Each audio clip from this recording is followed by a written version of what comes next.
আজ শবে বরাতে বৃহস্পতিবারের দিনে বা রাতে চুপি চুপি এই দোয়াটি 100বার পড়ুন।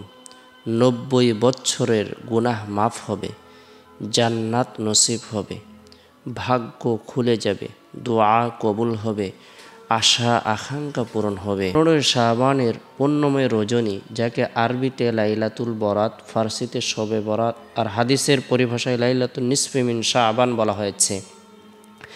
লাইলাতুন অর্থ রাত, আর সব ফার্সি শব্দের অর্থ রাত, আর বরাত শব্দের অর্থ মুক্তি, নিষ্কৃতি। এক কথায় শবে বরাত মানে হচ্ছে মুক্তির রজনী, অর্থাৎ এটা এমন একটা রাত যে রাতে আমরা যদি ইবাদত বন্দেগী ও তওবা ইস্তিগফার করে আল্লাহ তাআলার দরবারে রুনাজারি করতে পারি, তাহলে আশা করা যায় আল্লাহ তাআলা আমাদের যাবতীয় গুনাহ মাফ করবেন এবং আমাদেরকে জাহান্নাম থেকে মুক্তি প্রদান করবেন।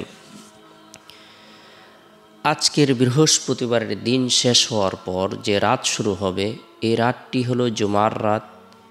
আবার বাৎসরিক সর্বশ্রেষ্ঠ এবং উত্তম একটি রাত হলো শবে বরাতের রাত। বিশ্বের বিভিন্ন জায়গায় বৃহস্পতিবারের দিন শেষ হওয়ার পর যে রাত আসবে, এই রাতটি হলো শবে বরাতের রাত। আমাদের বাংলাদেশে বা পাকিস্তানে, বিভিন্ন রাষ্ট্রে আমাদের সময়ের সাথে যাদের সময় মিল রয়েছে, তাদের শবে বরাত হলো জুমার দিন যাওয়ার পর যে রাত আসে, অর্থাৎ শুক্রবার দিবাগত রাত্রে হলো আমাদের শবে বরাত। তাই বিভিন্ন জায়গা থেকে আমাদের ভিডিওটি অনেকেই দেখেন, সকলকে লক্ষ্য করে আমাদের ভিডিও বানানো হয়। সেই সুবাদে আজ বৃহস্পতিবার রাত বা শবে বরাতের রাতে অথবা বৃহস্পতিবারের দিনে আমরা প্রত্যেকে চেষ্টা করব নফল ইবাদত বন্দেগী করার জন্য, তাসবিহ, তাহলিল, দোয়া, দুরুদ, ওজিফা আমল করার জন্য। কেননা 15 শাবানের পুণ্যময় রজনী, যাকে আরবিতে লাইলাতুল বরাত বলা হয়ে থাকে, এ রাতে আল্লাহ তাআলার পক্ষ থেকে যে সমস্ত নিয়ামত প্রদান করা হয়ে থাকে, আগামী 1 বছরের যত মানুষ এই দুনিয়াতে পাঠানো হবে, তাদের একটি তালিকা ফেরেশতাদের কাছে দেওয়া হয় এবং যারা দুনিয়া থেকে বিদায় নিয়ে চলে যাবে, ইন্তিকাল করবে, তাদের একটি তালিকা দেওয়া হয়। কী পরিমাণ বৃষ্টি হবে, কী পরিমাণ ফসল উৎপন্ন হবে, সব কিছু জিবরাইল, মিকাইল ও ইসরাফিল, আজরাইল সহ বড় বড় ফেরেশতাদের নিকট তাদের দায়িত্ব অর্পণ করা হয়।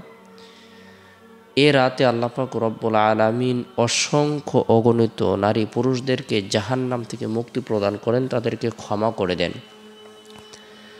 হযরত আবু হুরায়রা রাদিয়াল্লাহু তাআলা থেকে বর্ণিত, রাসূলুল্লাহ সাল্লাল্লাহু আলাইহি সাল্লাম ইরশাদ করেছেন, একবার শাবানের 15 তারিখ রাতে হযরত জিবরাইল আলাইহিস সালাম তাশরিফ আনলেন এবং বললেন, হে মুহাম্মদ সাল্লাল্লাহু আলাইহি সাল্লাম, মাথা আসমানের দিকে ওঠান। আমি মাথা উঠিয়ে আসমানের দিকে তাকিয়ে দেখলাম জান্নাতের সকল দরজা খোলা।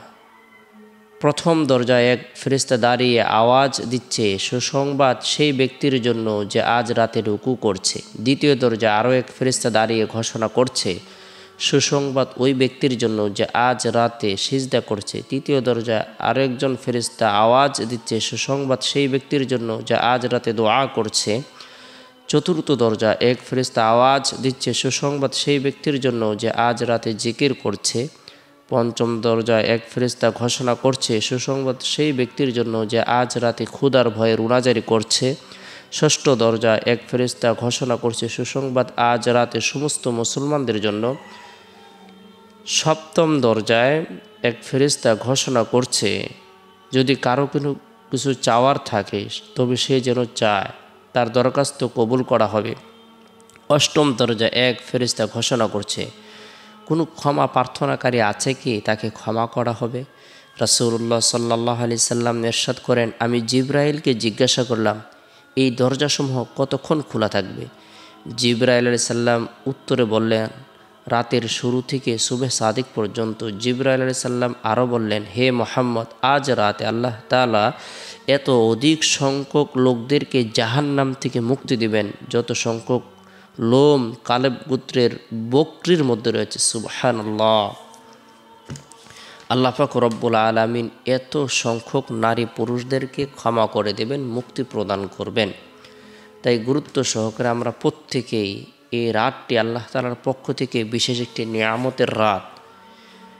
এই রাতটি এত ফজিলত, সাপ্তাহিক রাতের মধ্যে থেকে ফজিলতপূর্ণ রাত, আবার বাৎসরিক উত্তম একটি রাত হলো শবে বরাতের রাত, যে রাতটিকে লাইলাতুল মুবারাকা বলা হয়ে থাকে। তাই আমরা প্রত্যেকে এই রাতটিকে গুরুত্ব প্রদান করব, যতটুকু সম্ভব হয় দিনে অথবা রাতে নফল ইবাদত বন্দেগী করব। ফজরের নামাজের পর বৃহস্পতিবারের দিন আল্লাহ তাআলার পবিত্রতা বর্ণনা করার উদ্দেশ্যে সুবহানাল্লাহ, আলহামদুলিল্লাহ, লা ইলাহা ইল্লাল্লাহু আল্লাহু আকবার এই তাসবিহ, তাহলিল, তাকবীর পাঠ করব। সুবহানাল্লাহ, আলহামদুলিল্লাহ, লা ইলাহা ইল্লাল্লাহ, আল্লাহু আকবার এই তাসবিহ, তাহলিল, তাকবীর বান্দা যখন পাঠ করবে, আল্লাহ তাআলা ফেরেশতাদের নূরানি মজলিসে ওই বান্দা বান্দীদের ব্যাপারে আলোচনা করবেন। সুবহানাল্লাহ, তাদের জীবনের সকল পেরেশানিকে দূর করে দেবেন। এরপরে বৃহস্পতিবারের দিন জোহরের নামাজ সম্পূর্ণ করার পর নিরিবিলি এক পরিবেশের মধ্যে বসে গুরুত্ব সহকারে আমরা প্রত্যেকেই ছোট্ট একটি ইস্তিগফার 3 বার পাঠ করব। আস্তাগফিরুল্লাহ, আস্তাগফিরুল্লাহ, আস্তাগফিরুল্লাহ। কোনো ব্যক্তি যদি ছোট্ট ইস্তিগফারটি আমল করে, যদিও তার গুনাহ সমুদ্রের ফেনা পরিমাণ হয় না কেন, মরুভূমির বালুকারাশি পরিমাণ হয় না কেন, পৃথিবীর সমস্ত দিন পরিমাণ হয় না কেন, পৃথিবীর সমস্ত রাত পরিমাণ কেন হয় না কেন, আকাশের তারকা পরিমাণ হয় না কেন, আল্লাহ তাআলা তবু মাফ করে দিবেন। তাই গুরুত্ব সহকারে ইস্তিগফারের আমল করব।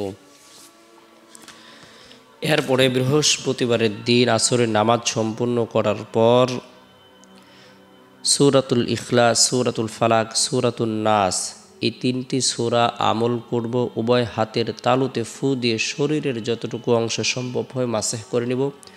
আল্লাহ তাআলা সৃষ্টি জীবের অনিষ্ট থেকে নিরাপত্তা দান করবেন।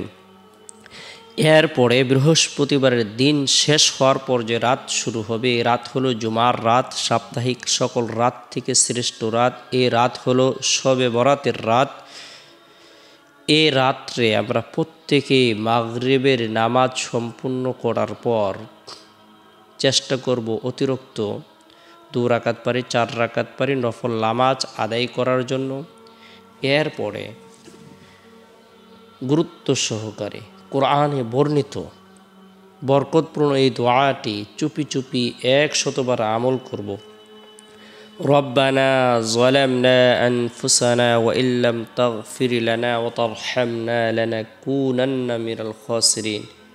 হে আমাদের প্রতিপালক, আমরা নিজেদের উপর জুলুম করেছি, তুমি যদি আমাদেরকে ক্ষমা না করো এবং আমাদের প্রতি রহম না করো, তাহলে অবশ্যই আমরা ধ্বংস হয়ে যাব। সূরা আরাফ আয়াত নং 23। দোয়া করার সময় নিজের অক্ষমতা ও দুর্বলতা আল্লাহ তাআলার সামনে পেশ করা, নিজেকে বড় অসহায় অপরাধী হিসেবে আল্লাহ তাআলার সামনে পেশ করা, আল্লাহ ব্যতীত অন্য কেউ ক্ষমাকারী নেই পুরোপুরিভাবে এই বিশ্বাস করা। এভাবে বিশ্বাস স্থাপন করে আল্লাহ তাআলার কাছে ক্ষমা চাওয়া।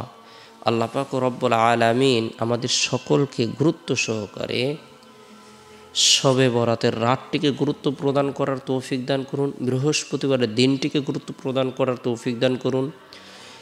শবে বরাতের রাত্রে আল্লাহ রসুল রাত্রি জাগরণ করে নফল ইবাদত বন্দেগী করেছেন। তাই আমরা এশারের নামাজের পর যতটুকু সম্ভব হয়, সুযোগ হয়, নফল নামাজ পড়ব, কোরআন তেলাওয়াত করব, জিকির আজগার করব,